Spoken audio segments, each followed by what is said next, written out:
Good afternoon, everyone. My name is Olivia Wang. I'm the Chief Brand Officer for Access Corporate Group. On behalf of our corporate group, welcome everyone, our family and the friends of Access. Thank you for coming. A lot of you, this is the first time we can see you in the real person this year. And a lot of you, we may know for years and we work together. Some of you, we never meet each other, so we do hope today is an event for us to connect. And I would like to just share our appreciation in terms of it has been a very challenging year, but we have come a long way. Today we have some special guests. We have a lot of brand partners sitting in here.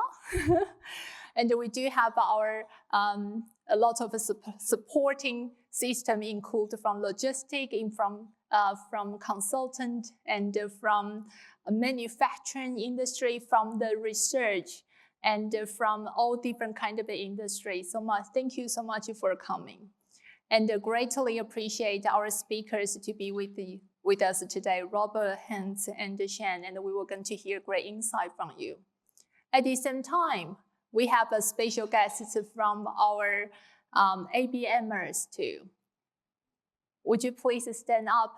Angela, Summer, Emma, I can't see, Lavenda, Queen, Donna, Dr. K, yeah, Pan Pan.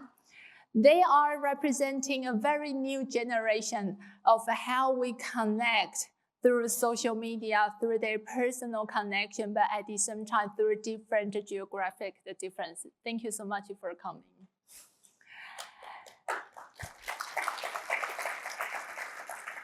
We're going to have a very simple agenda. We're going to just have two sharing speeches from Warren and myself. At the same time, we will have a panel discussion. All we're talking about today is our learning for 2020 and what's our view for our 2021. Without further introduction, I would like to welcome Warren Liu, our Chief Strategy Officer, and he is going to share his views of 2020. Welcome, Warren.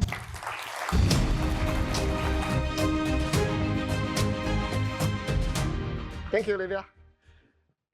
Good afternoon, everyone. It's so good to see you in person, face to face, finally, after this whole long year. This is the 5th year for us organizing a business session like this, providing the insights. As many of you probably already figured out the pattern, apart from our guest speakers, normally I will be talking about the past, and Livia normally will be talking about the future. I was trying to get insights from what's happening during the year, then Livia will give us the outlook. So this year is going to be very difficult for me. We all know, 2020, I think nobody will deny it has been a very, very difficult year for everyone. Personal life, business life, in every aspect, we are affected. Many business struggle, and even family, friends, we can all feel that. I'm sure a lot of you may not be already been informed that from the latest report, the global economy by this year, probably GDP-wise will be a 4.5% downturn, decrease. Even let's say we zoom into China.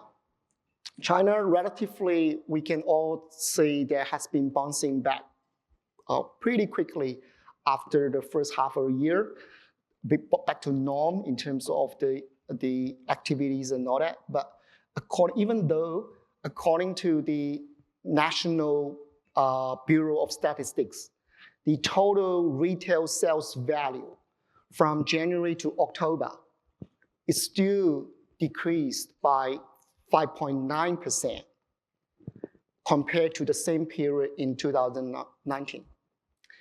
So in short, it's a very, very difficult year. So that's why I'm saying it's difficult. I kind of like, we won't be able to say this is another billion year, this is so successful, we have been doing so well altogether, in the general terms, right? But somehow, I think not every sector was gloomy. Not every single business has not been doing well. Not every single industry has not been able to perform and even grow further. So as the line here, we say, yes, some not only survived, but thrived. So the meaning, let's see some figures. Yeah, probably give you a better view. Globally, as per Interbrand, this is the latest study they've shown, the top 100 global brands, the total valuation, in fact, increased by 9%. The global e-commerce, I'm sure you can understand this perfectly, the global e-commerce size has further grew by 19%. And in United States, in particularly, we see so-called the D2C brands grow very fast by 24%. So this is the global outlook. We can see there are some sectors, especially in the brand business, in the consumer business, we are still able to see the further growth in general. And let's look at China. Also one snapshot to see how China has been doing in terms of the consumer and branding business. As we always talk, every year we talk about Double 11 because this timing is always like just past the Double 11. So this year, Double 11 for Tmall, the GMV achieved, again, almost 500 billion RMB. It's another 26% of growth. So overall, the scale has been growing again. But even more interesting, I think this is really, really unique, particular, and interesting for this year. We can say 360 newly launched brands. When we say newly launched, they all like a 2-3 years brand life so far, become number one in their categories or subcategories. This is huge. So that means while a lot of conventional brands, brick and mortar, finding difficult to grow further, we see the new force are really coming up. And we also see out of these 360 brands, 16 of them on the single day during Double 11 promotional achieved more than 100 million RMB GMV. And 6 of them achieved more than 200 million RMB GMV. So you can sort of, giving all these figures, trying to give you a little bit of the view, like how fast these brands have been growing and what kind of scale they are at it.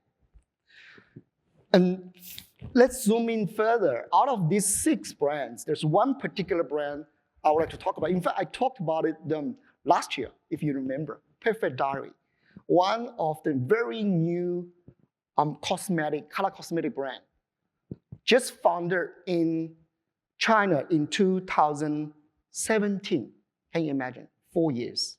Last year, they already showed very strong growth in the role for a few years. And this year, they officially become the #1 cosmetic brand in China in terms of the business size, and they managed to successfully done their IPO. And the current valuation is somewhere around $12.2 billion US dollars. $12.2 billion US dollars. A brand with less than 5 years history. So we have researched that normally a brand to achieve this kind of scale and come to this level, it takes you at least 10 to 15 years, at least. But now we see one brand in China, in the very, very competitive industry, cosmetics. They've done it in just 5 years, less than 5 years. So the learning here is like, still, someone is just like the line we said. It's not only surviving, they thrive, that they grow exponentially. What happened?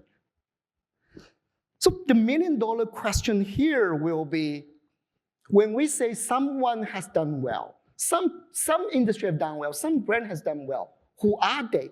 Who are the ones have done well? And what makes them done well? What did they do? How they make it here? And more importantly, is about, is there anything we can learn from their success? Is there any common characteristics we can actually sort of abstract, we can leverage, we can apply into our business, into our future success for every single business sitting down here? And also, we do have an online audience here today. So even for ACG business also, like how can we learn together from all these cases? So our team have been doing a lot of studying and gathering information during the past few weeks through their daily business dealing, because they're gathering info, because basically ACG is in the brand business. And they also have done a lot of desktop research and study. So that's why you see a lot of logos, basically randomly putting here. These are some of the brands we have seen, not only in China, but globally, have been doing very well. So we just put kind of like a logo word here. But today, later on, I'm going to zoom in a few, probably not in a very in-depth manner, but briefly talk about what is this business. I mean, all this business I'm going to mention, they've been doing very well. So how, and from our perspective, why they've done well. What is the thing that we can learn from that? So I'm going to zoom in a little few ones. Oh, it's not coming up? Okay, cool. The first one, a brand founded in 2017 also. A brand called Ramen Talk, ramen, Japanese noodle type. I think everybody is familiar with that. The industry they are in, especially in China, this is a Chinese brand, the competition is fierce, I can say. Because they are in the business traditionally been classified as called instant noodle business.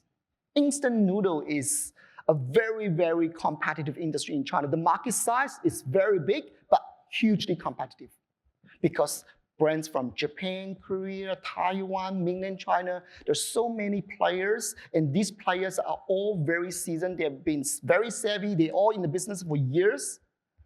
So how to compete in this sector? But they tweak it. They didn't say we are in the instant noodle business. They say we are in the business how to elevate the dining experience when you are eating alone. So this is fascinating, how they tweak it. They are saying that we're not in the business providing you a solution to give you some sort of fast food. We are offering you another experience as an alternative experience. When you eat alone, we still want you to eat well, like a proper dining experience. So this is the way they find a niche market with some sort of consumer desire they can feel from the market. So from the packaging, from product itself. You know, those instant noodle, normally, I don't know, you guys eat instant noodle, like the picture normally very nice. When you open that, okay, just noodle and some sort of powder you put in. But they don't do that. They give you the real stuff. And also not only the product itself, the content-wise, how can you provide, how they actually let you connect with a very immersive kind of like a dining experience. They give you a lot of content to immerse into it. So from every aspect, I'm not going to go all I know and I talk about this particular brand, but the whole idea is they are able to define some sort of something that is so emerging as an insight, then they deliver a solution in a very precise manner. Second one. Yeah, called Genki Forest. Genki, I reckon, is a sort of Japanese concept. Yeah, but this is a Chinese brand. Genki is about like healthy, lively, that kind of concept.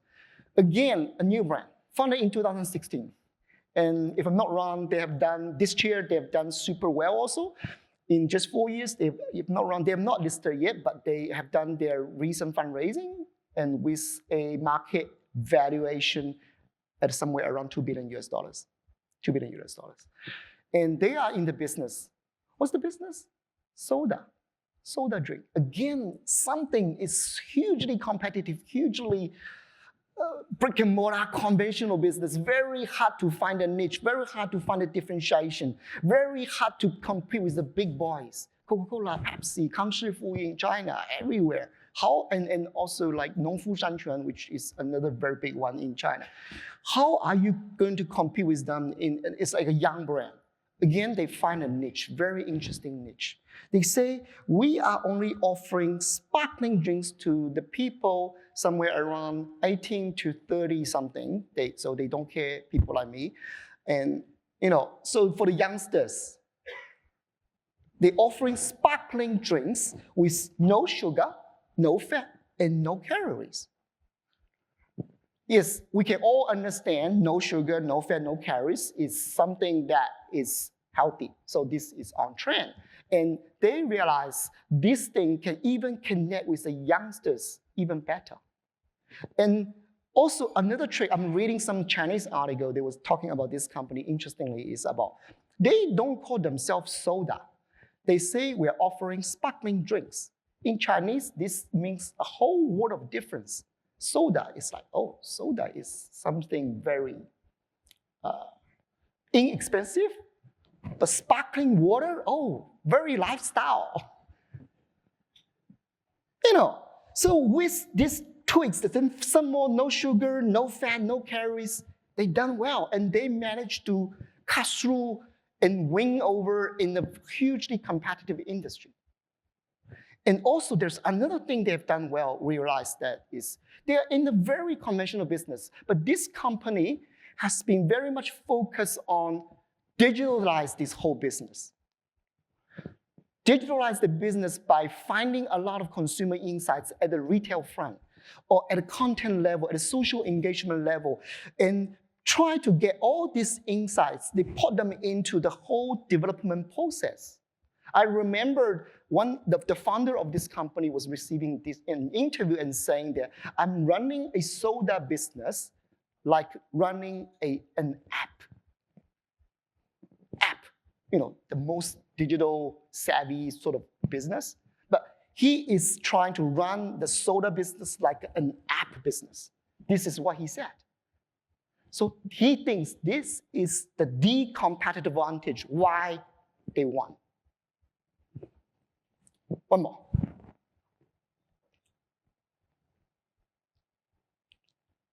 Okay, Florisis, yeah, I don't even know how to pronounce this in English.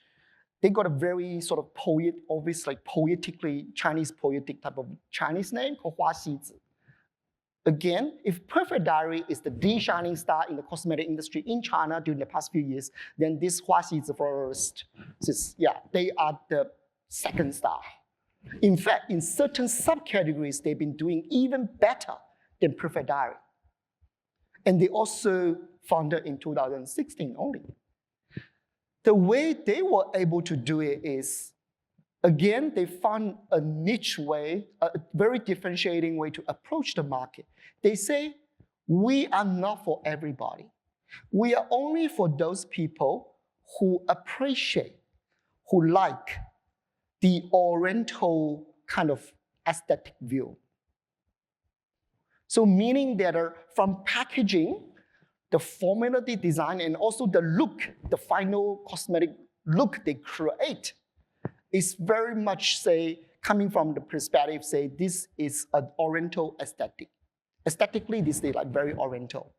And so they put in a lot of very traditional Chinese cultural elements and all that in every bit of the business.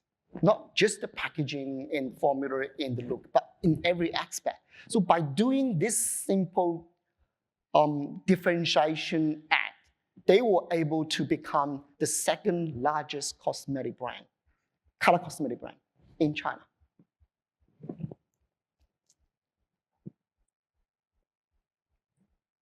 The fourth one. Okay, I don't know, have you been to Chatsworth? There's this restaurant called Hai Di Lao. Yeah, Westfield. Yeah. Hai Di Lao. This is relatively, this one has been around for quite some time, this business. Hai Di Lao is a hot pot restaurant. They are in the hot pot restaurant business in China. They've been around for quite some time. They're a listed company. So you can imagine hot pot restaurants, retail business, how hard they would be hit this year, right? By common sense. This is going to be a really difficult year for them. Yes, they were hit this year. The first half of the year, their profit, the top line, bottom line hit big time. But somehow, they opened up another before, by 2019, they have almost 800 restaurants around the world. Of course, mainly in China, but they do penetrate a lot of different countries, including Australia. But this year, by June 2020, they opened up, against all odds, they opened up another 170 restaurants. By doing this, right now, they're not only being able to be in a retail business, they're able to still maintain in a good shape in the business, and their share price actually surged. A very upward trend. What did they do? So what they do, if from my perspective, I call them hot pot for the digital age. Basically, they digitize their business from every aspect of the business, enterprise-wide. So in their business, the digitalization process is not only about having the e-commerce website or having the social media accounts. No, it's a lot more than every bit. This restaurant, why they got listed and all that out of so many so-called restaurant business in China, why they succeeded? In the early days, because they're known for their service. In China, there's a term they call extreme service. Yeah, they to the extent, you know, most of the Chinese people sitting here, I think you all know, like if you go to Hai Di Lao, you couldn't get your table, which normally that's the case. They will sit you down in the lobby, provide you not only tea, drinks, snacks, they even do manicure for you, for girls. Seriously, it's to that extent. The moment you sit down, they usher you down, they say, oh, the hot pot is going to be like all over, so give you a plastic pouch, put your phone in. Every single detail, they've been doing this in the offline business. That's how they make them like successful in the first place. But this year, they extend this whole service experience online. They have their app. You don't need to queue up there. If the restaurant's still open, you can actually book online. This is nothing new, but you can personalize your own hot pot sauce. How spicy, how salty, whatever, how oily, whatever it is, online before you go. You can pick the spot you want to sit. Oh, I want the booth. I want to be near the window. I want to be clear to the sauce station so I feel more convenient. Whichever way. So they actually able to digitalize this whole consumer experience online. And this is still related to the offline business. And not only that, then of course they got takeaway. In the takeaway business, they even send the stove, the hot pot to you. You can eat at home. And they also invented the product in some sort of like a self-heating instant hot pot, selling in China and generated a new stream of revenue. So we're doing everything this, and not also on the consumer end, they also enable themselves through the cloud services, be able to take this digital idea into the supply chain, how they order the vegetable, fish, prawn, everything. So this, to that extent, they digitalized the business and they were able to win. They were able to survive and also showing a strong trend of growth. So 4 interesting cases, but not only in China. So in the US, we see even similar things that telling us some sort of similar story. Nantucket, I don't know how big they are at the moment, but they definitely been doing well. It's a US-based business. Again, it's so niche. Nantucket is it's self-explanatory, right? So sometimes we don't want to be like wearing suits in the office. You know, we want to wear shirt, but shirt is too long, especially for me. Like it's going to be this long, you know. And yeah, you need a shirt, not necessary to be tucked in and look well. So it's the size, how it can fit you. So they found this need and they established the whole business based on this simple idea, untuck it. Yeah. And yeah, Livia doesn't like this business, I think, from Philology.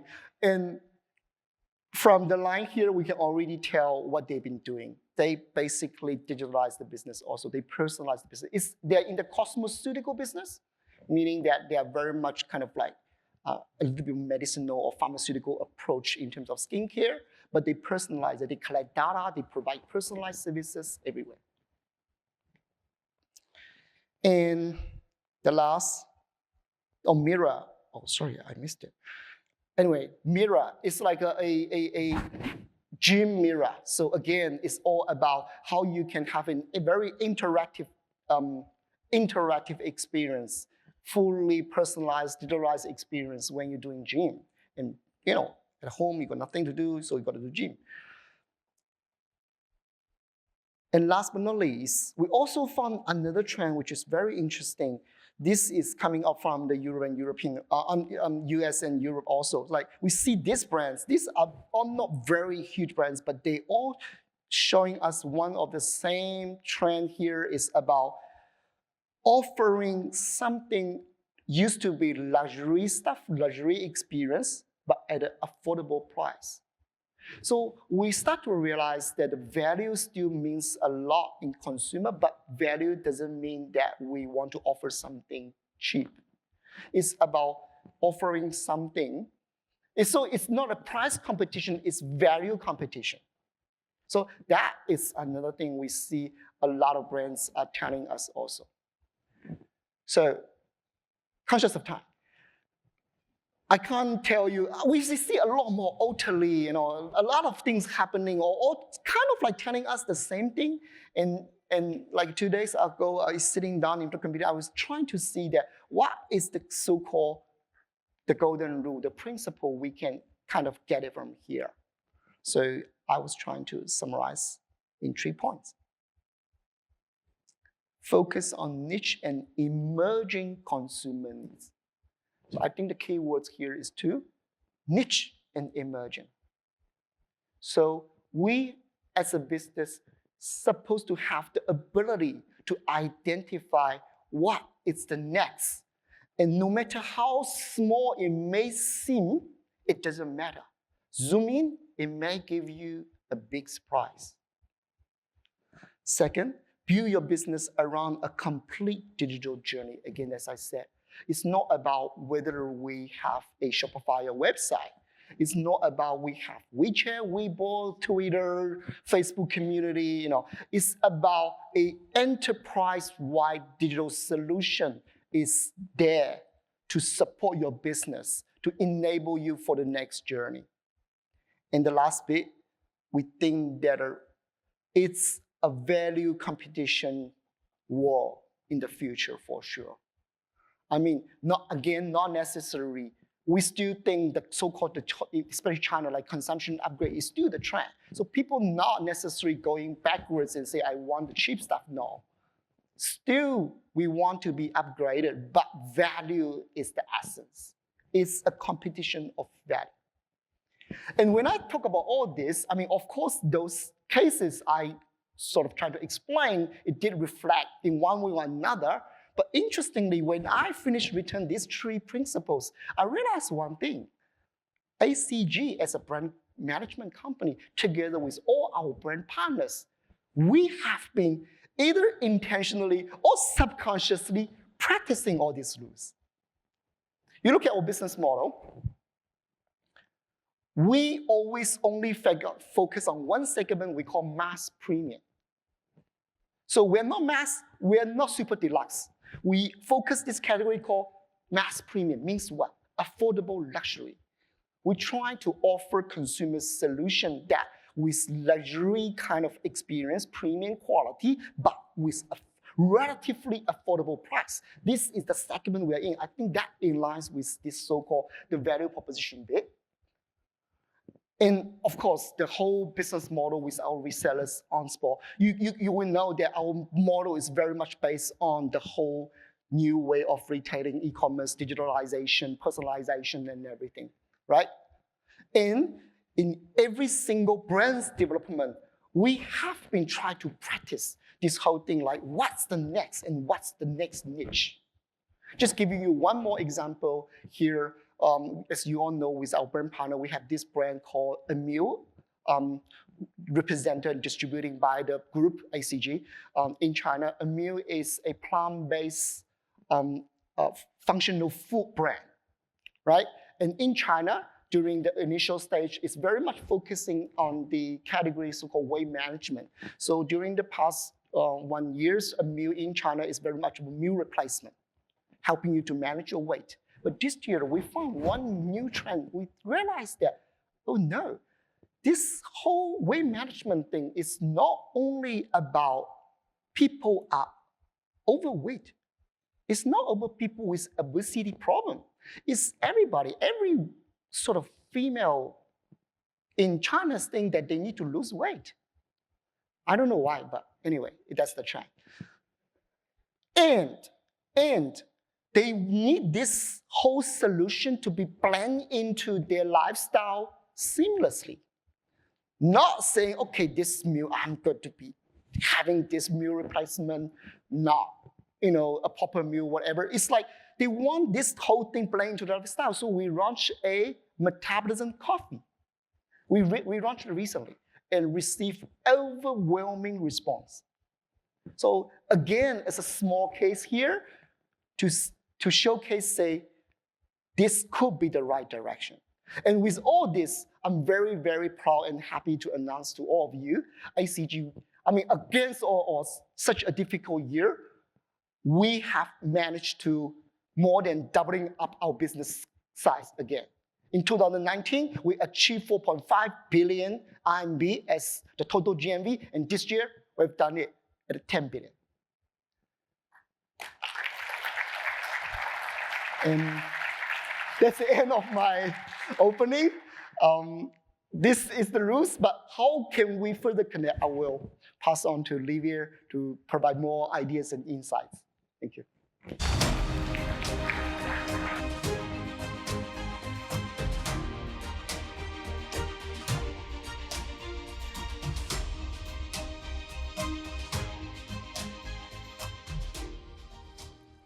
Thank you, Warren. Yes, I did lose that 1 kilo because of the metabolism coffee. Thank you very much, Warren. We do have very specific needs. What we have found this year, instead of in this business summit, we used to do breakfast, but they don't allow us anymore this year because of the restriction of COVID. We do find that this year we need to talk about real case studies to really, one hand, show the evidence that someone has done that. On the other hand, say, can we get inspirations from those real case studies we are seeing here? So we are not alone in a way become a brand management company. It's not about how many brands we own, it's how many consumers we can fit their needs and to inspire them and offer them the solutions or alternatives they probably don't even think about, like the coffee. So with my section, I'm going to be very quick, short. However, I'm going to provide around 12 real cases.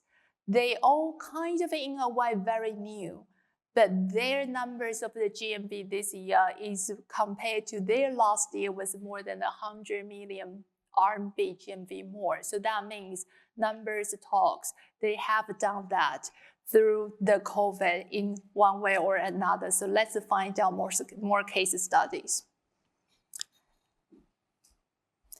One of the, can you see that? Yeah, all right.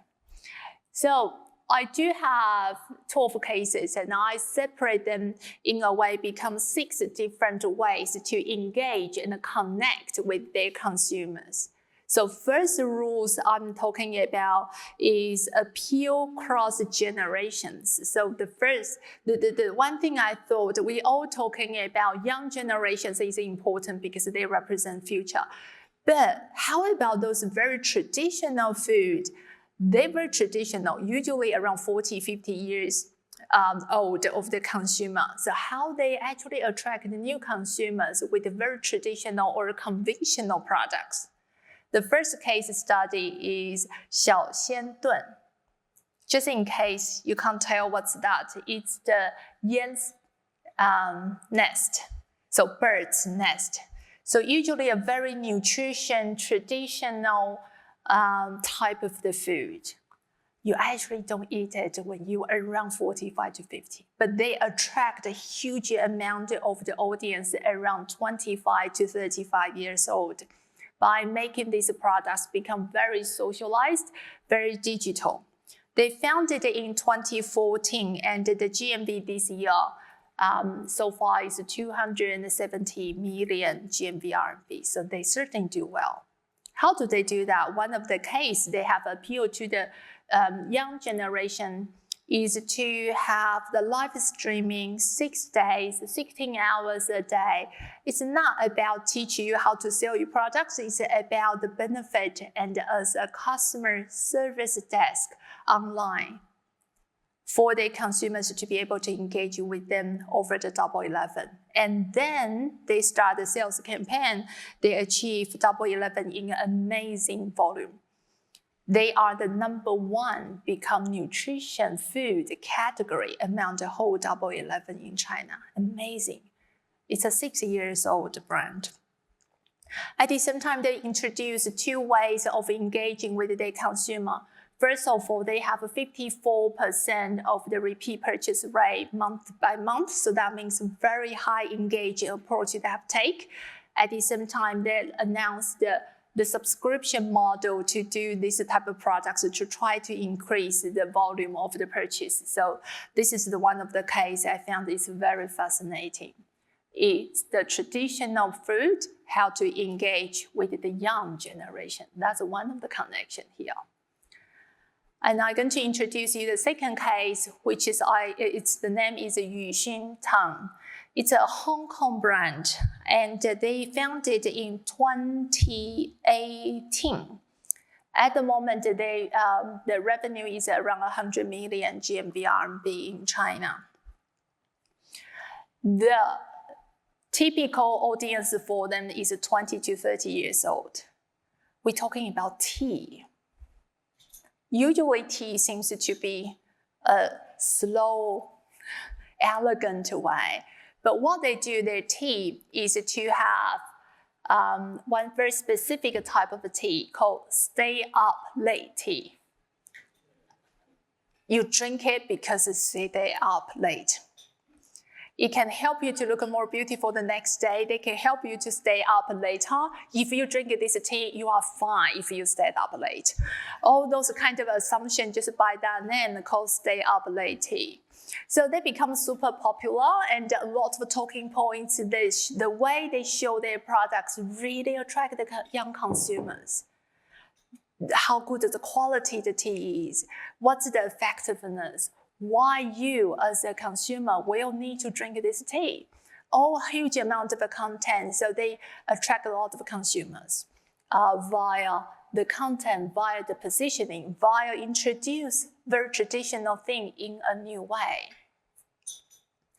And very interesting, they have another very interesting line and very popular is neck and shoulder patch. If you are in front of the computer too long, you can have a very cool patch. I don't get it, but it actually sells very well. So I need to be younger to be able to know how to do that. That's Yuxin Tang in Hong Kong, and they get a lot of attractions from the consumer these days. The second approach I'm talking about, another type of connection, is how did you use your packaging and the products to connect with your consumers? Not only the content or advertisement, or not only the content advertisement or the whole channel traffic buying the SEO website, everything like that. Not that. But what can you do through your packaging and the products? It can actually save a lot of budget because the products actually will end up in consumers' hand. So I have this case. Ingredients are real simple food. This is only one flavor. Here's another, and another, and another, and as you can see, you've got options. RX Bar, simple good. Okay, RX Bar. Did you know that brand? Have you ever eaten this? No? All right, they need to do better in Australia, but let me... They got evaluated 2 years ago, $600 million and sold to Kellogg's. They founded by two 32 years old young gym,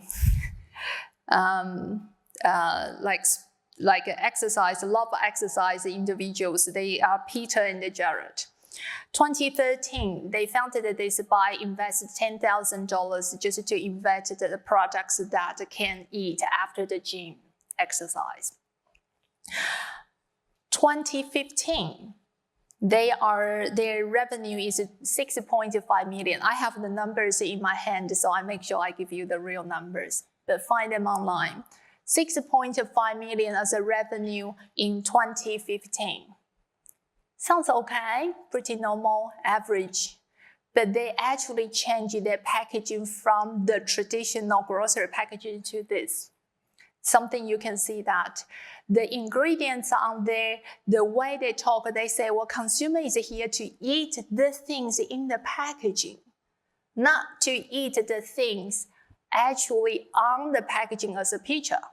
So they bring up all of their ingredients in very large bulk. You can't even tell if I didn't put RX Bar on there. You can't even tell which brand it is. But the way they actually do that, they boosted their sales in 2 years from 6.5 million to 130 million. Not only the packaging by itself, is all the advertisement online, outdoor, banner, website. If you actually got online to their website, they're only talking about the ingredients they have. The simple message, very large book from the one day, the breakfast or to the exercise bar. So they're very cool brand, and they actually be able to translate that message to their packaging, and they do that very well through this campaign. They have a campaign called NOBS. What does that mean? No bullshit. I was thinking maybe I should play that video, but I feel like I can be more professional today, so search online on the YouTube, they're very cool.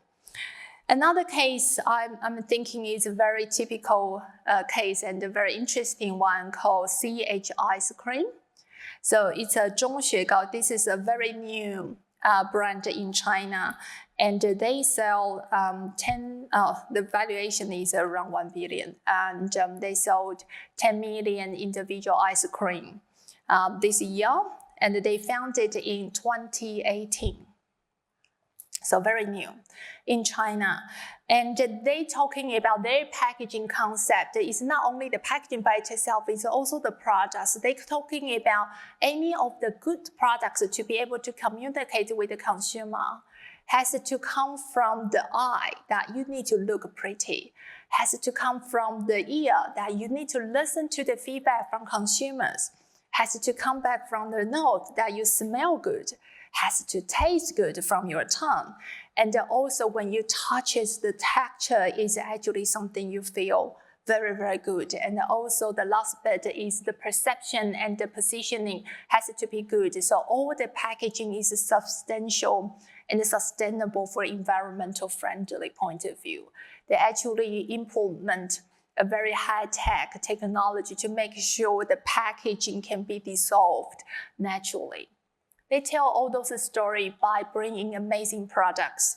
Searching them online, you will find that they have bright green, bright blue. They do the collaboration with a lot of other cool brands. They have done super well. All right, so the next bit from me is I'm going to talking about the third connection point is the experiential content. Sometimes the content is not only picture and word. Sometimes content can really make you hungry. So I'm going to show you one.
Who feel hungry? Yeah? This is the content. They produce one video a day. And they sell the packaging, the sauce, the table or something like that. And each video, when they push it out to the market, they usually get around 100,000 to 300,000 clicks through the video. And the other day, I look at the video when I search this content, and they are selling the curry sauce, green curry sauce. I really want to buy that, but that's in China.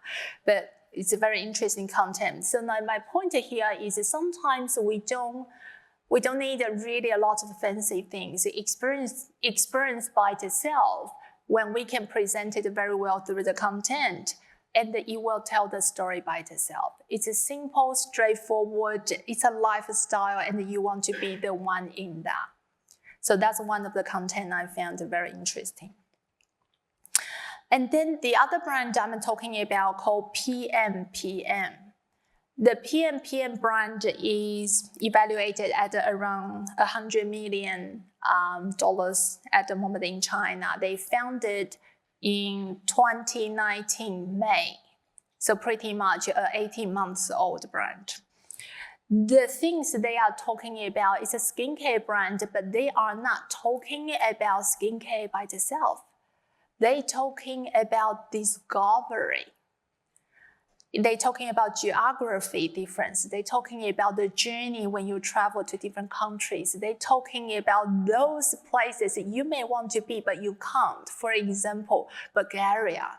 For example, Cuba. For example, the Peru in the small town. But what they bring back is to say those countries you may not be able to be there doesn't mean that they don't have great ingredients for your skincare. So the whole brand is talking about discovery from three ends. Discovery from the ingredients in the global world, discovery from the global technology and the clinical trials results, and at the same time, the global supply chain. And what they translate that message back to this brand is back to their packaging. All the things is look like a postcard, look like you travel globally, look like you are actually in those countries, experience those amazing local ingredients while you can't travel. So this is the story they get from there. So everything they do is through the discovery around the world approach, and they have achieved amazing success. This is, for me, is one of very amazing content. The fourth approach I'm talking about the connection is to co-create with your consumers. There is a subtitle to that. If we don't have our ideal supply chain, it may not work. So this is our two-in-one. So first of all is how do you co-create with your consumer? The example we're going to talk about here is a brand called Le Pure. Le Pure is founded in 2015, so it's around 5 years old.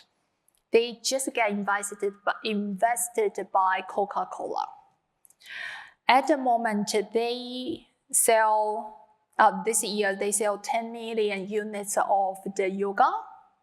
And all the yoga they are doing is a co-creating process with their consumers. All the flavors, pricing, taste, pre-order, everything is co-creation. So what they do is they have this type of the retailer. And they will invite everyone online and offline to give a review to the products. They have so far engaged 1.2 million of the consumers in the whole their retailer chain, and at the moment they have 100 stores. So they will invite them to do the testing. If any of the products got tested and be voted by how many people, they will be sent back with a sample and encourage them to encourage their friends to buy. So they engage 1% of their whole consumer actually come in to review their products. And they will encourage them to encourage another 10 people coming to try the products they involved with the creation. And then they get influenced to the rest of the consumers. Very new brand with the yoga, very competitive market. But what they can do is they can react to and produce the products in at least in maximum around 1 to 2 months. So it comes to the market fairly quickly to be able to support that. They can actually customize a special flavor for you. For example, alcohol type of the thing, or sea salt, or cheese, or durian, something strange. As long as you like it, it's for you. So that's how the new way to engage with your consumers. They had a campaign this year was super successful. It's 80,000 people have a free breakfast with Le Pure, with this brand. 80,000 people as a free breakfast. How do they do that? They just say, if you introduce 10 people, you can eat our products online or offline together with us. So that's a fantastic example as a customized supply chain. Talking about one more brand I found very interesting called ColourPop. The mother company is Sea Beauty. They are specializing in incubating new brand. But this particular case I found very interesting is they have a lot of social engagement with their Instagram bloggers, with their YouTubers, with their key opinion leaders. When they interact with them, if anything say, I think I would like that, and they will have so many choices they are not launching yet, they will be able to respond to the market and produce the products. We have manufacturer people here, right? How long take you to do a lipsticks? How many days? You are not talking about days. You're talking about months or weeks or years, right? They will be able to respond to the market in 5 days. The whole system create a supply chain around the fast-moving, quick approach to be able to on the market in 5 days. So they will have a packaging ready, units ready, color different ready, when they get, and then they get huge amount of the supply, a huge amount of the support in that. So this is another way. If we want to co-create with our consumers, supply chain is the key. But that gives them the strength to be able to win.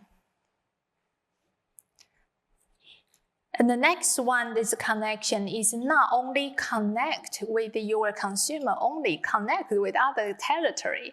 Let's have a look for one of the video, and thank you, Amanda.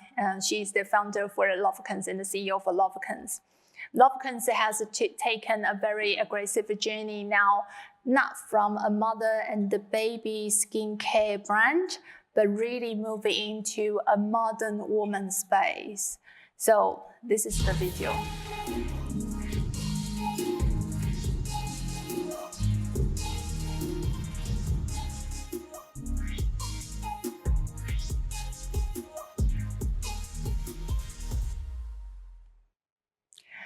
So Lovekins Woman series this year, they have the sanitary pad, which is a category in Australia. Usually people don't actually see that a lot with the small independent brand. I won't say small, but I will say independent brand.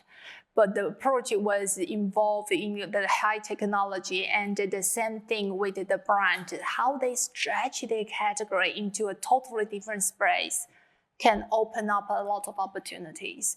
And so what Lovekins has done this year, the sanitary pad has been sold double compared to last year, and this year is around 10 million units, roughly 10 million units this year with the Australian brand. How cool it is. How to stretch your category become an opportunity. Another example I'm showing is not only the brand can stretch the category to category, and it's also a retail opportunity too. This retailer called The Beast. So it's pretty much the forest, so that crazy color, big, like very, very bright color with all the flowers. It's a retailer. It became a #1 florist in China, has a retailer chain. It's just a florist.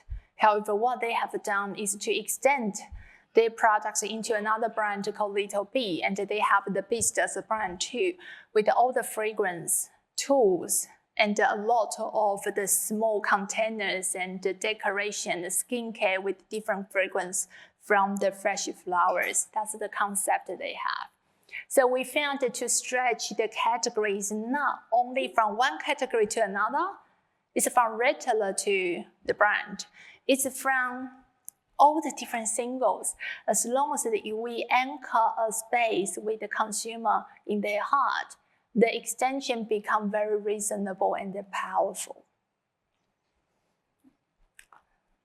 Warren talking about ramen shop, but I also ramen talk. I use that as an example in this part is, well, when we're talking about sales, we can't only talk about products, we only talk about marketing, we're also talking about, for example, how do we work with the Tmall Global? How do we work with the ABM too? What does that mean? That means sometimes we can play very smart to be able to not being as a brand only, also become a very seasonal and approach with the channel together. So ramen talk. This year, work with the Tmall to create a whole series of different unique packaging. And ramen talk is very good at creating a lot of series. For example, they have a line. They have a series around individual ingredients from different cities of China. They have a very unique flavor. They also have a traditional celebrating classic. So they kind of engage with a lot of painters and to do their packaging, but they launch that together with the Tmall pace. So this is for your Double 11 exclusively sell it and sell out. That gave them a lot of the resources to be able to get there, land there. It's not a long-term approach, but they do give you that kind of a spike for your next wave. So this is ramen talk has become very well known in engaging with the channel. The last case. This is the longer one of the very, very long time brand in China called White Rabbit. You know, the candy and the lolly taste. Do you remember the taste? I don't know. Do you actually have that in Australia? No, you should have it. It tastes really good. It tastes like, I was thinking about what was that word I would explain the taste. You know the word come to me? Huh? You got sugar, you got candy, but the word, how do I describe what does that mean? Is it like your lollies in Australia? Huh? Okay. But I think the word came to me this morning.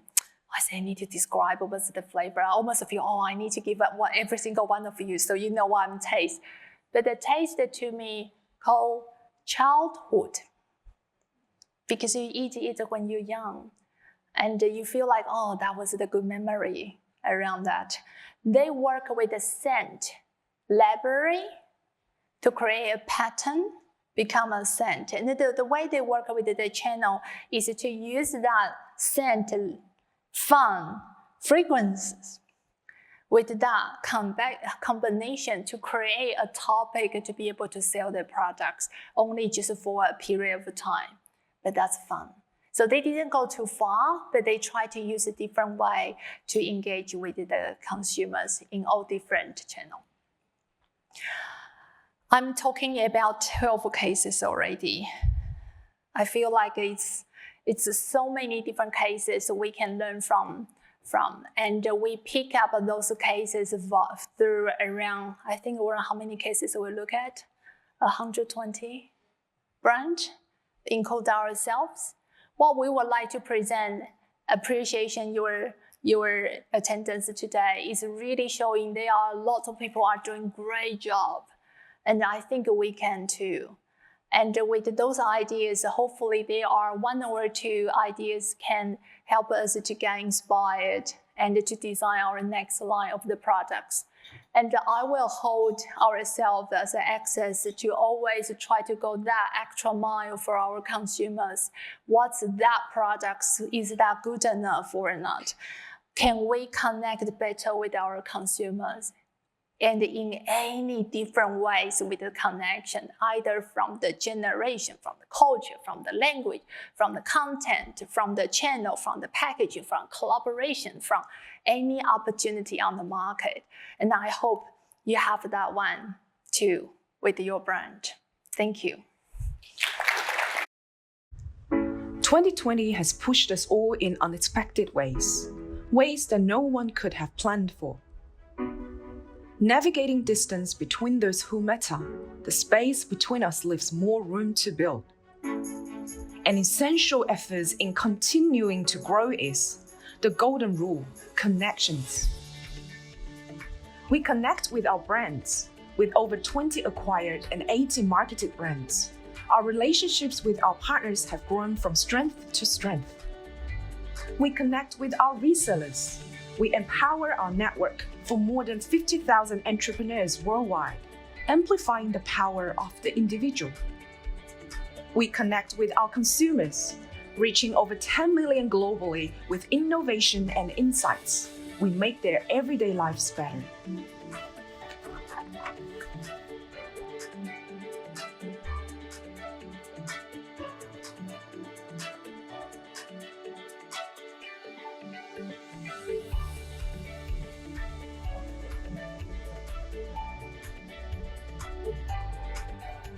The third year of Access story has been unique, equal in both adversity and prospects, but always supporting each other. The next year holds even more exciting opportunities, connecting an everyday better life to our customers and beyond.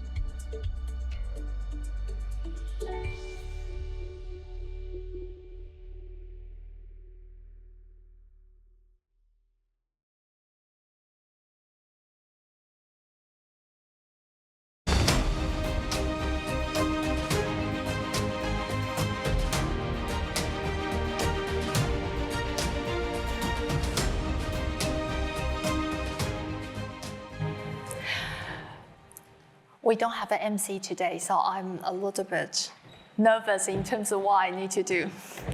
We do have we need to have a panel discussion, not only me talking. I found that there are a lot of people on the market. They use all different ways to connect.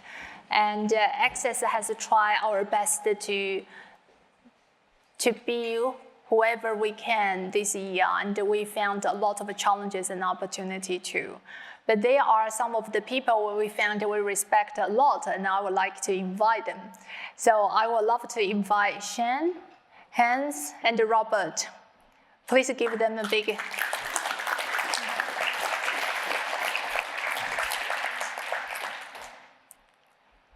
Is the professor here? Yes. Do we lost the professor? I need to take my notes, sorry.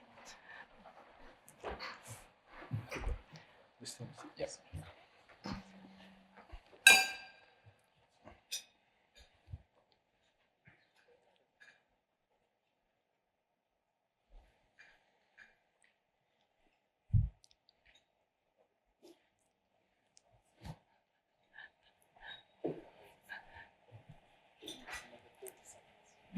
Another 30 seconds.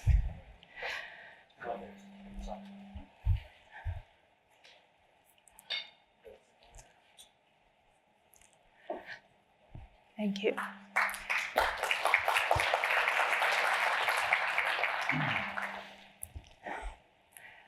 All right. So we have three very, very great speakers today with us. And I asked them and said, would you like to introduce yourself? They said no. So I will do that. And hopefully I can do a great job. Shane Anderson, he is a leader in a lot of the training space. He has worldwide speeches to help entrepreneurs to be the best of them. What's the biggest event you speak? 27,000 people.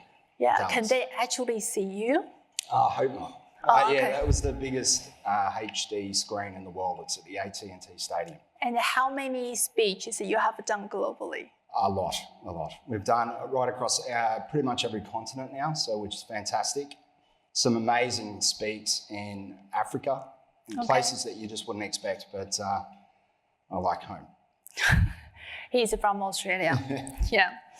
And Robert, thank you so much for coming. And you used to be the president of Australian Society of Cosmetic Chemists. That's correct, yeah.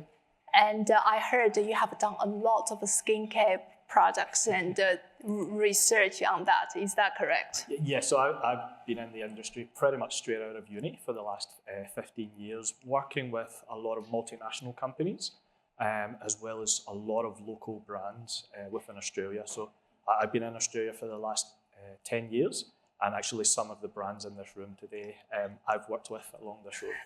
Is that the reason why your skin looks so young? I get it from my mother. No.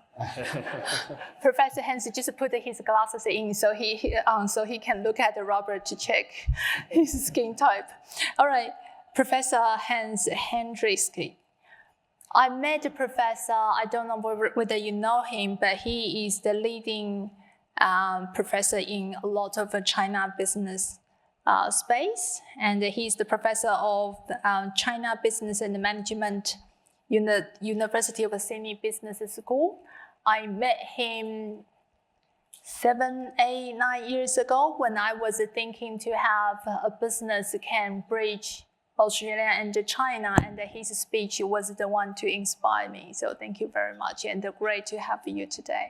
Yeah. Well, thank you so much. I'm inspired by you having this topic of connections up as a topic in this year where we have breakdowns of dialogues and all kind of problems, and to then come here and put up this amazing event and say this is about connections. Thank I you. think that's what we need really. Oh, thank you. So today they're going to share from their point of view around the connection. So Shane, I'm going to start with you. Sure. You have met so many people and there are so many different business models. You met so many different entrepreneurs. What does that mean to you, connect with the people, and what's the dynamic these days? Can you share a little bit more around that? Yeah, it's a great question. It really is. It's one of those, I think in the past we have bombarded a lot of people with a lot of advertising and expect that to work. It was about how many times could we put it in their face until they would buy.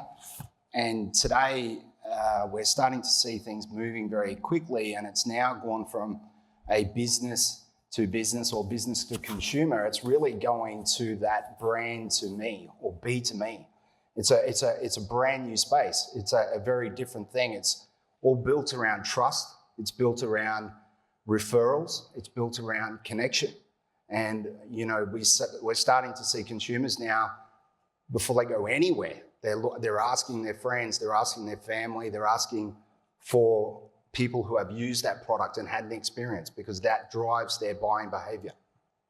So what you are talking about is when people to people is actually about the trust behind it. Is that right? For me, trust is the currency right now. It's the global currency that we all crave, and it's something that we are genuinely, we've said it in the past, but I don't think it's really stuck. And in 2020, I think there's been a major shift. And I think it will be seen as a good thing in years to come. So you are talking about now we really disconnect and the people finding the trust behind become very, very tight. Is that right? Yes, you bet. And we're seeing that, and we're seeing the amazing growth of the ABM model and the ability of trust being used to oversee and overcome boundaries, labels, countries, you name it. So it's fantastic. Great, thank you.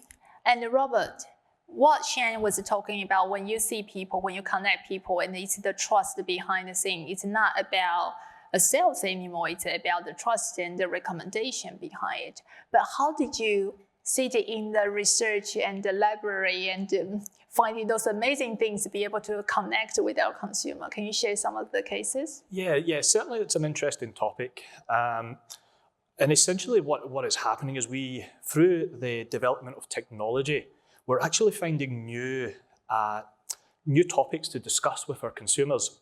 One of the things that have been developed recently is the advancement on big data analytics.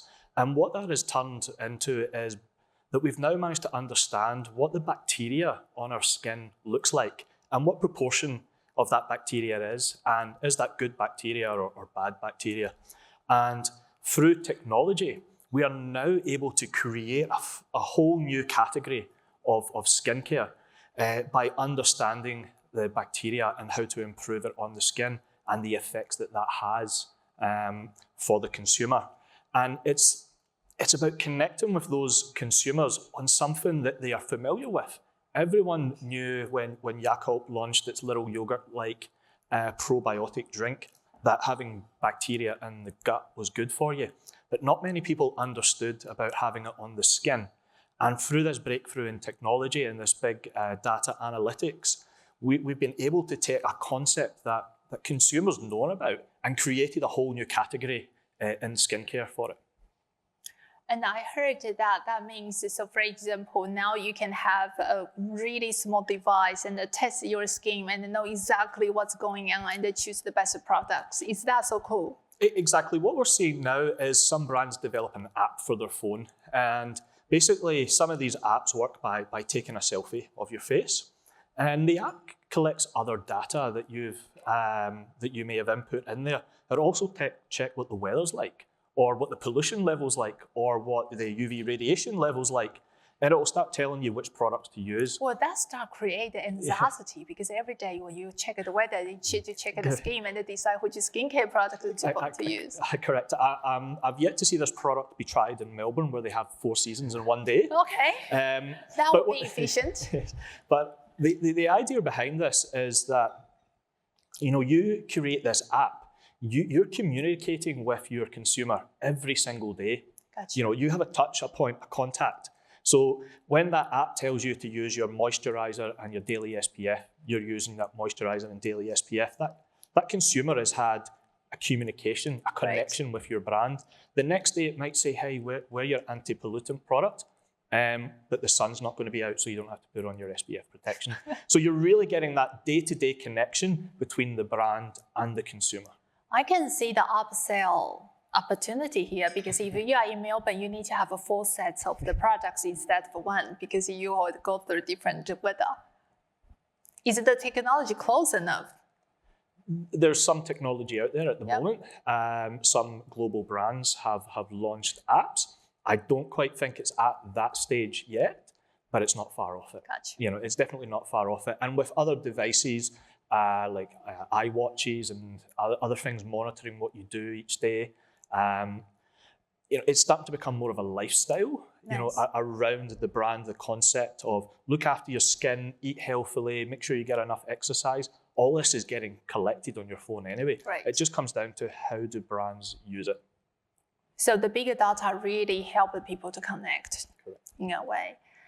Hans, you have been so well known in the cross-culture space, but at the same time, you also have lots of different business people in this global environment. What's your view in terms of the Chinese consumers, Chinese entrepreneurs in the different countries? And you had one KPMG research, you led that, and together with the KPMG specialist team. Can you share a little bit more takeaway from that research? Very happy. We started this research about 10 years ago with KPMG, and the focus then was to look at Chinese investment, direct investment into Australia. That was a time when Chinese mining investment started and nobody had any figures, and still we have the only authoritative data set. And what we've seen over time, very brief, is that we had a mining investment boom that we all know about starting around 2008-9 into 2013, and that was largely replaced, and the emphasis on investment was replaced by real estate investment, Chinese real estate investment coming in. And now, of course, at the moment, with all the geostrategic problems, investment has collapsed. So what we decided we wanted to do this year, was to look at Chinese business people in Australia. And that was essentially people who have come from mainland China as young people, got their tertiary education here. What are they doing in China and in Australia, and what is their contribution to the Australian economy? And I think you are probably one of the best examples one could find. And we have to thank you for actually coming to the launch of this report, but there was a good reason to have you there, because there's so many of the points that we see in this new generation. They come from a hyper-competitive environment, so they are very much driven. They bring technologies from China, they bring products from China into the Australian market or into the global market, and therefore drive developments here discreetly in a way. They're not necessarily pushing, but the impact you are already having on the retail markets here are strong and are going to be stronger. We had a meeting with the Business Council of Australia. They have a global leadership group, and we had someone from Beijing, someone who had worked for Pricewaterhouse for the last 25 years, reporting, and he said what likely is to happen is that the Chinese consumer market is probably going its own way more than it has happened before. But it will have an impact on global markets, and people will have to catch up with it. Simply to be in line with the Chinese market where you want to be, but it will have an impact on global markets and on the Australian market as well. So that's a trend which we can't really get out of, and I think it's led by people like you and many of the other Chinese people who, in the end, I think if you really bring it down to one term, it's they out of this hyper-competitive environment, they're not trying to kill their competitor, but they've learned it needs a win-win approach. And that enables all these kind of complex mechanisms that you've shown, that you start expand. You can bring in new talents, you can bring in new technologies and recombine things, and that's what drives this speed of development. So what you have mentioned is to say, instead to feel like it's a geographically in a wide separation, we all learn from our consumers and from those different backgrounds of the talents in the global background.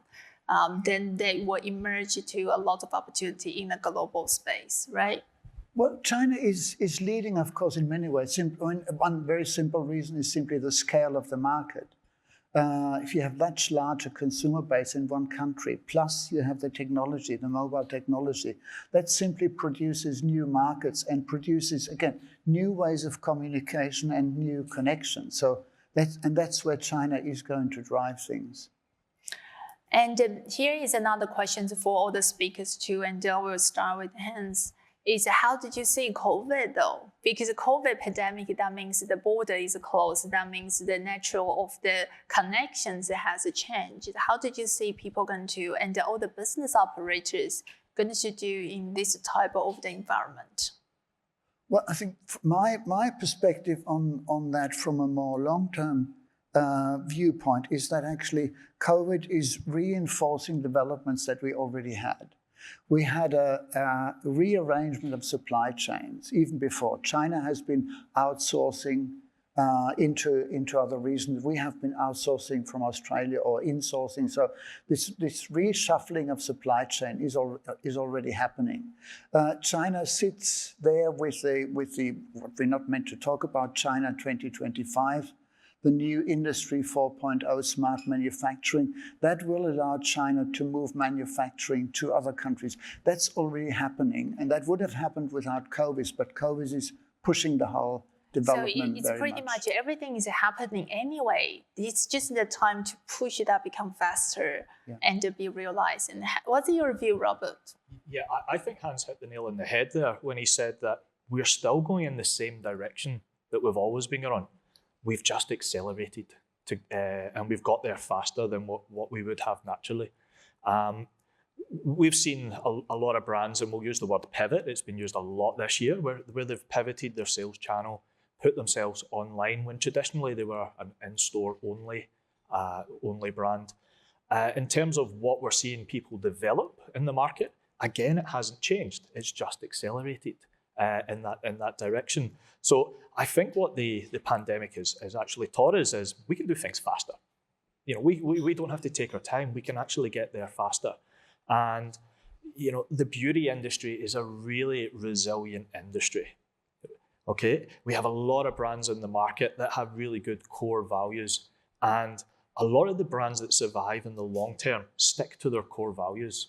You know, so if your core value was always about, let's say, sustainability, for example, and then the pandemic hit, you weren't seeing those brands redeploy resources elsewhere. They stuck to their core message, and you know, the pandemic will come and go, but your brand identity will be the thing that stays in the long term. So instead of trying to be moved and try to change the directions, you are who you are, but stay in your journey, because this is come and go. It just accelerates your own journey pretty much. Correct. I mean, continue to innovate, continue to think of new ideas that you can talk to and connect with your consumers, but stick to, you know, your core values. And we're seeing that the companies and the brands that have done this, you know, they'll be around for a long time. Can you share some of the examples who have done very badly? I could, but after. Okay. Let's go to him afterwards. Shane, what's your view though in COVID? What's the difference? I just want to back up what these two gentlemen have said, but add to that a little bit with a little bit of the technology piece. We are doing things differently in 2020.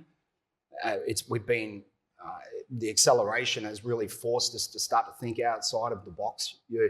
I remember going back, you know, to the financial crisis in 2009, and we saw the invention of some of the biggest companies that we see now.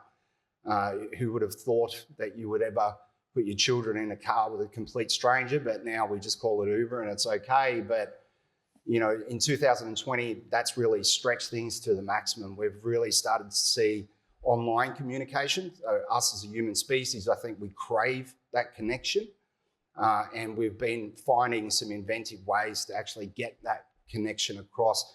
There's examples of, you know, some online speakers. Most famous one is Tony Robbins. He went online with 50,000 people on an online Zoom in a 360-degree room, and sat in the room, and everybody had their cameras on, and he could interactively speak to everybody right across the planet at the same time. So that's something about thinking outside the box just a little bit. And it's not about reinventing anything. It's just about, I think what Warren said before, which is just finding that blue ocean, that niche strategy it's almost the same, but it's 2% different, and being able to identify what that is and really angle yourself effectively towards that. So what you were talking about, say, instead to feel like everything will go back to normal, actually at the moment is that creativity, and it's actually doable that lead the way. Is that right? Yes, I think so. I think for the first time in history, it doesn't matter who you are, you have access to pretty much anybody else on the planet. And that's a fascinating concept. And it gives people you know, we've seen some pretty crazy stuff in the last few years that has been discarded as rubbish. But in 2020, for the first time, I feel the business sector as a whole concentrated on that market. We started to look at different ways to do things. There was some ridiculous increase in podcasts and online videos and marketing videos. There was so many different avenues that have been explored, and that we might not see the effect of that in 2020, but we will see the effect of that in 2021. That will be, some of the landscapes have changed dramatically. Like, why would you need so many staff to go into one office when it's already been proven that they can work from home in some cases? So this obviously for specific industries, but why would you then invest in that when you can invest back into the staff and actually get not just effective results, but in some cases better results because they are living and breathing in a better environment? So follow your case. If we're talking about creativity, that means everyone in the room put up a phone, and then we are in a world, in a planet. We don't even need to travel. And of course, Tony Robinson has shown the case how to interact with 50,000 people. I don't know, maybe we can practice that next time, all right? Then, and Professor, the influences, well, has emerged. So my thinking is to say, how do we adapt the new approach in these days? You're talking about the global background, we're talking about the Chinese entrepreneurs, and we're talking about different cases. But if you have advisors to advise a lot of entrepreneurs in the planet at the moment, what would you say? What would you say that's the new approach for the global market? I really liked it when you put the question to me, originally saying, are influencers at the heart of retail? And I went off a bit and looked around what people say about influencers. And I think it's actually, it's a very interesting concept. And I think it's really at the moment, what we are seeing is the tip of the iceberg. Influencers has so much potential to develop that is not really fully understood and is emerging. Just to go through a few things, you are looking at influencing the retail sector. We have at the same time influences in services. So we have FinTech, we have other services that are all operated by influencers. And influencers then in the end become something like advisors. So you preempt developments, you talk to customers, so you move into the advertising space, and you somehow create an extra space between mass advertising, which kind of goes on to everyone, and the targeted advertising that you provide probably to large audience or to a smaller audience or a more specific audience, or then you have micro, nano, whatever influencing. So you have a whole range of things where influencing becomes much more personalized. And all that is going to change retail. But it sits somewhere between retail and the online business, what we heard with the digital journey, all that. That is part of it, but between that and the product is somewhere that are the influencers in whatever size and scope they are taking, and they are changing. What also is one of the interesting consequences, what is likely to happen over time, is that influencing as an industry is becoming regulated, especially when it goes into finance and other areas. But it could be the same for health. So it's going to mature, and it's going to do things that we can't quite see yet. But it doesn't really work without people like yourself pushing the frontiers and taking it further. My makeup artist advised me your lipsticks should be the color X. And since then, anytime I use other than that color, I feel, oh, maybe I'm not using the right one. But not only the cosmetics industry, what you're talking about in the future, it could be in the health, in the beauty, in a lot of different services, even finance industry. So the influencer space is going to get regulated, but that also presents a huge amount of opportunity moving forward. And Robert, one more question for you is to say, well, with the external challenges with the environment, and you have seen so many different products come onto the market, what should they do, or what shouldn't they do? Let's go at what you should do, because if I say what you shouldn't, I'd probably get into trouble. Okay. But what I believe is that when you have a brand, and we talk about creating your story, creating your purpose and connecting with your consumers, back it up with real facts and real science. We live in an age where anyone can look up something, and if you don't tell the truth or if you try and manipulate your consumer a little bit, they will find out. And then once you lose that brand trust, you've lost that consumer. So to have a successful brand, think of your consumer story. What is your reason for being in business? What is the unmet need that you're trying to achieve in the market? Who's your target audience? And create a fact-based products around that. And if you build that consumer's trust, they will stick with you through a pandemic or not, because they trust in your brand. And continue to develop. We're always saying that developing new products is the key to keep ahead of the competition. But you can keep ahead of your competition while staying true to your brand. Stay true to your own brand and be honest. Keep the transparency open, because your consumers sooner or later will find out if you are not being you or being honest. That sounds simple and reasonable, but we have found that's very difficult to do. Correct. So we all keep that in mind. All right, so the last questions for all the panel speakers, and I will start from Professor Hans. One advice. Yes, we have 21 more days for 2020. Yay! Say goodbye to 2020, please. And we all celebrate once that we finally get through this year. What's the advice when we all go home? What will we do? What should we do? The last. Well, the first point really is that I think things are going to change when the year of the rat comes to an end, which is a bit later. And that somehow coincides, of course, with the change of government in a very important country. But from a very personal perspective, I think what happened in 2020, teaching at a university, is that we were in shock because the students had disappeared. And then suddenly we're teaching classes where, like one class I've been teaching last semester, where roughly 75 students are in China somewhere, from Harbin to Guizhou, and another 75 are in Australia, from Melbourne to Sydney to anywhere. And you're frightened. You think, for God's sake, what can I do? And you teach that class on Friday evening, 6 to 9. You think nobody's going to come, nobody's going to be awake. And then suddenly you notice the students are actually there. They take it seriously. You can communicate in a way that you would not have imagined before. So I think we are at the moment more in a shock and say, these things are something that we couldn't have predicted.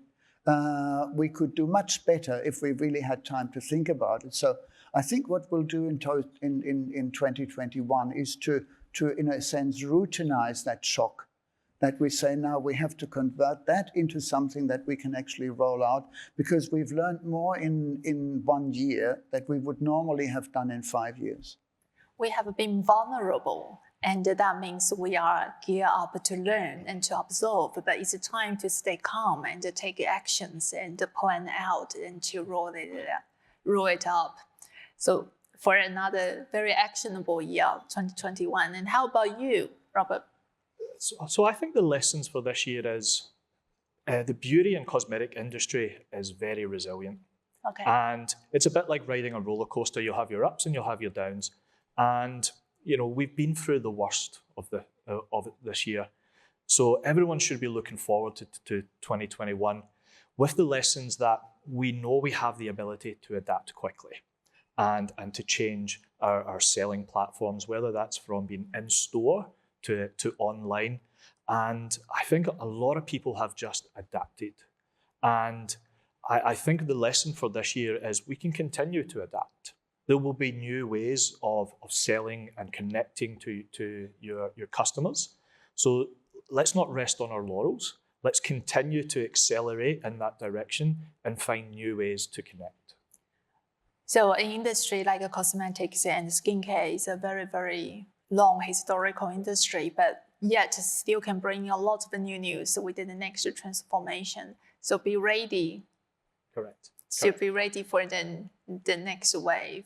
So being resilient is quite important too. How about you, Shan? One advice to all of us, so to wrap it up. I think it's what this entire day is about, connection. I think we just need to, 2020 for me was bizarrely a year that was dividing everybody.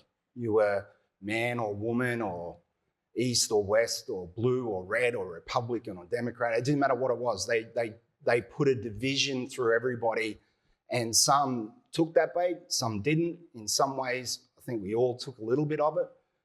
And I think I would love 2021 to be the year where we actually remember how similar we are to each other.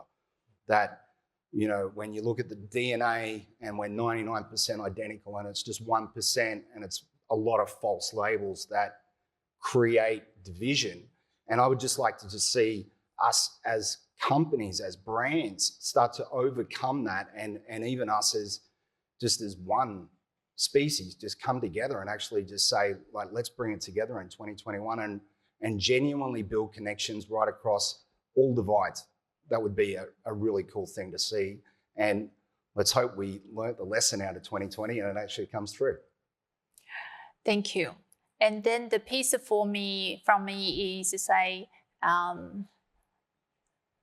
the key word for me is present. We had our past and everything is past and we will have a future, but to be very important is to be present. And in fact, today, we can have a 2 hours section sitting down, drinking coffee, talking about future. I feel it's very present and we appreciate every single moment that we can be together as a group. So that's all from the speakers, and that's all for me. Thank you very much.